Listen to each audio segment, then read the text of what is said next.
देखिए, हम तो जहाँ पोलिंग हो रही है उससे दूर हैं, लेकिन क्योंकि वहाँ पे सीधा आप लाइव वहाँ से प्रसारण हो नहीं सकता। यहाँ पे आप जानते हैं कि यहाँ पे जो नेट सर्विसेज है उनको डाउन कर दिया जाता है, या फिर इस बार तो बंद ही कर दी गई है।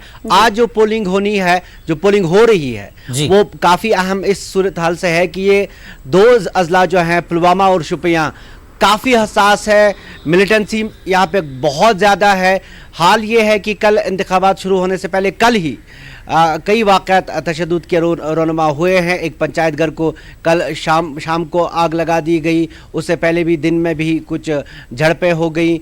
आज जो इंतखाबात जहाँ पे 6 असेंबली हलकों में जिनमें होने हैं, जो अनंतनाग जो लोकसभा सीट है उसके आखिरी मरहले के तहत, जैसा कि आपने बताया कि ये वाहिद मुल्क की ऐसी लोकसभा सीट है जिस पे 3 मरहलों पे इंतखाबात करने पड़े। वजह यही है कि जो सिक्योरिटी सूरत हाल है वो यहाँ पे इंतहाई नाजुक बनी रहती है।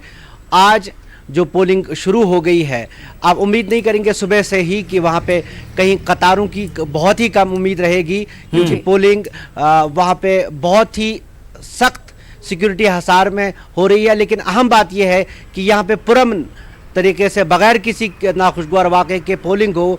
इंतज़ामिया के लिए सबसे बड़ा चैलेंज यही होगा।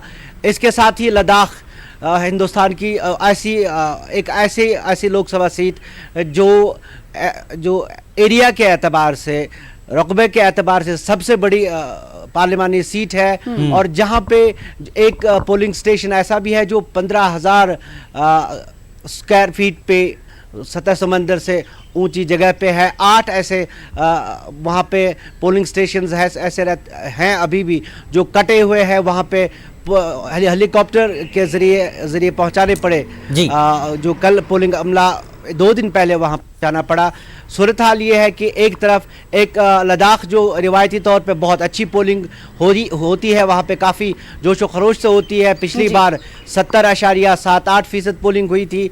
अब की बार उम्मीद यही है कि अच्छी पोलिंग होगी। वहाँ पे भी 4 उम्मीदवार मैदान में हैं, लेकिन थोड़ा सा वहाँ पे जो पॉलिटिकल सिनारियो है वो अलग तरीके का है। इस बार बीजेपी और कांग्रेस ने अपने उम्मीदवार मैदान में उतारे हैं, लेकिन जो इंडिपेंडेंट्स है उसमें से एक उम्मीदवार ऐसा है, सज्जाद करगिली, जिसको यहाँ की नेशनल कॉन्फ्रेंस, पीडीपी और बड़ी जमातों का जो साथ है वो हासिल है, और साथ साथ में इस्लामिया स्कूल का भी, जो काफ़ी करगिल का जो काफ़ी इन्फ्लुएंशियल स्कूल है, उसकी भी हिमायत हासिल है।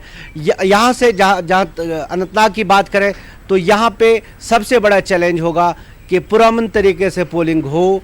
वही बड़ी बात होगी इंतजामिया के लिए। बिल्कुल शब्बीर, जिस तरह से 2 मरहलों में परसेंटेज घटा है, गिरा है और बाइकआउट की कॉल रही है, आज का तीसरा मरहला क्या उम्मीद करें?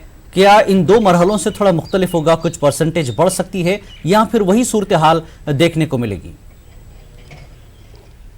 देखिए जिलानी, ये जैसे मैंने बताया, ये दो अजला जो है, ये 6 असेंबली सेगमेंट्स सबसे ज्यादा मिलिटेंसी से मुतासिर रहे हैं, और उम्मीद तो वैसे अच्छे के लिए ही करनी चाहिए, लेकिन कुछ ज़्यादा नहीं है कि यहाँ से परसेंटेज बढ़े, क्योंकि अगर अनंतनाग में अगर हम मुकाबला करें तो वहाँ पे बेहतर हालात हैं पोलिंग के लिए। वहाँ पे अगर पोलिंग कम होती है तो फिर आप उम्मीद नहीं करेंगे। शोपियां और पुलवामा में जहाँ तकरीबन हर दूसरे रोज़ इनकाउंटर होते हैं, हर दूसरे रोज़ तशद्दुद, हर तीसरे रोज़ तशद्दुद होता है, और कल दिन में भी तशद्दुद हुआ, तो इसका असर पोलिंग पे पड़ सकता है, काफ़ी पड़ता भी है। अब उम्मीद तो यही है, अच्छे की उम्मीद करनी चाहिए, लेकिन मुझे नहीं लगता कि यहाँ से पोलिंग की शरह बढ़ेगी।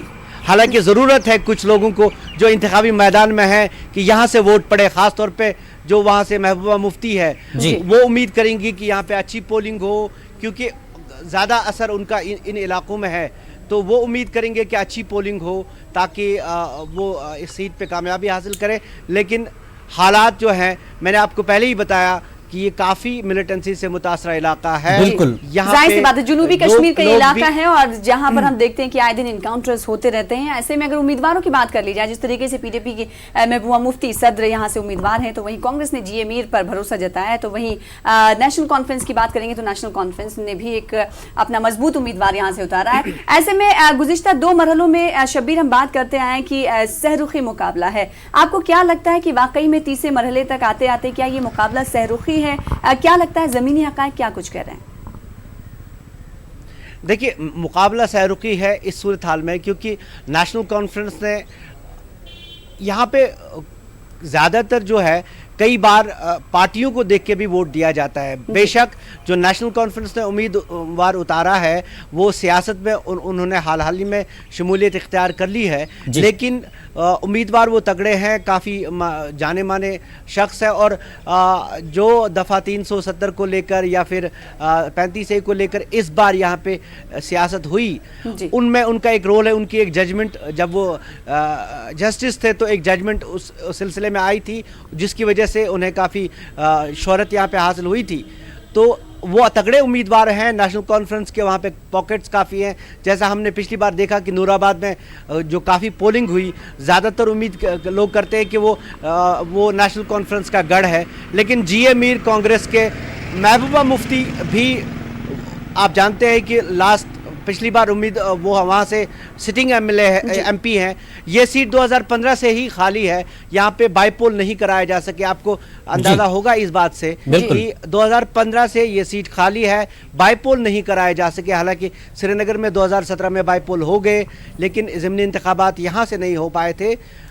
महबूबा मुफ्ती सिटिंग एमपी हैं और एक बड़ी पार्टी की जिसका ज़्यादा असर जनूबी कश्मीर में रहता है, वो वहाँ से हैं। और नेशनल कॉन्फ्रेंस का उम्मीदवार अगरचे नया चेहरा है, लेकिन लोगों में जाना माना और पार्टी काफी असर रखती है कई पॉकेट्स में। जाहिर सी बात है। शब्बीर, एक सवाल यहाँ पर दफा 35 से आर्टिकल 370 को लेकर करना चाहेंगे कि हमने देखा लगातार न्यूज़ 18 उर्दू कवर ये करता रहा है कि वहां पर बुनियादी मसाइल क्या है, लेकिन अगर लीडरान की बात कर ली जाए तो वो हमेशा 370 और आर्टिकल 35A को लेकर बातचीत कर रहे हैं। वहीं अगर आवाम की माने तो आवाम क्या डेवलपमेंट को लेकर वोट नहीं दे रहे? क्या उनके नजदीक दफा 35 से या आर्टिकल 370 ये ज्यादा अहम माने जा रहे हैं?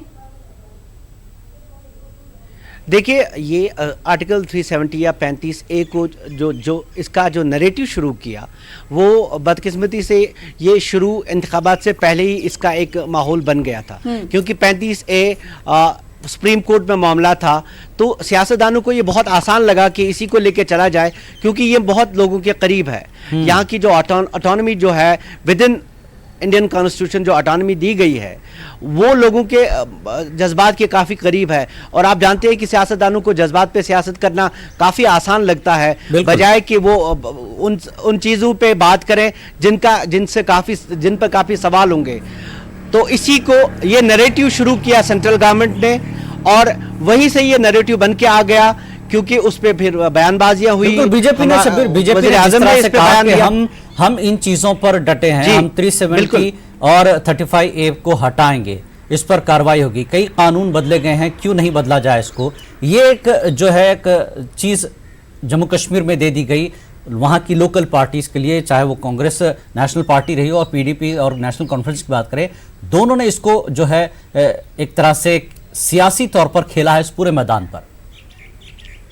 बिल्कुल बिल्कुल यही नैरेटिव बना और इसी को लेके वो आगे बढ़े, क्योंकि अब बना बनाया मुद्दा जब आपके हाथ में है और वो लोगों के जज्बात के करीब है ज़्यादा, तो आप जानते हैं कि जब आपको मुद्दा मिल गया है जिस पे ज़्यादा जवाबदेही नहीं होगी और जिससे जज्बात लोगों के जुड़े हैं, तो आप उसको लेके जाते हैं। सियासतदानों का यही मामला रहा है, अब की बार भी यही हुआ। और ख़ासतौर पे जो पार्लिमानी इंतखाबात होते हैं वो ज़्यादातर जो कौमी मुद्दे हैं, जो नेशनल लेवल के मुद्दे हैं, उन्हीं को लेके लड़े जाते हैं।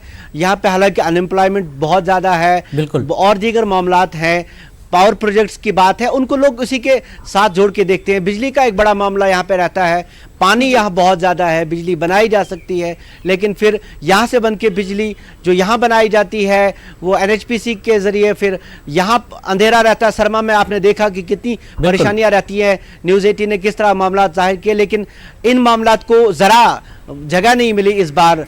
क्योंकि अब 35A और 370 को लेकर ही बिल्कुल सियासत आवामी हुई मुद्दे कहीं खत्म और हो गए और सियासी मुद्दों ने जगह ले ली एक तरह से। बिल्कुल कहा शबीर सैयद आपने, बहुत बहुत शुक्रिया।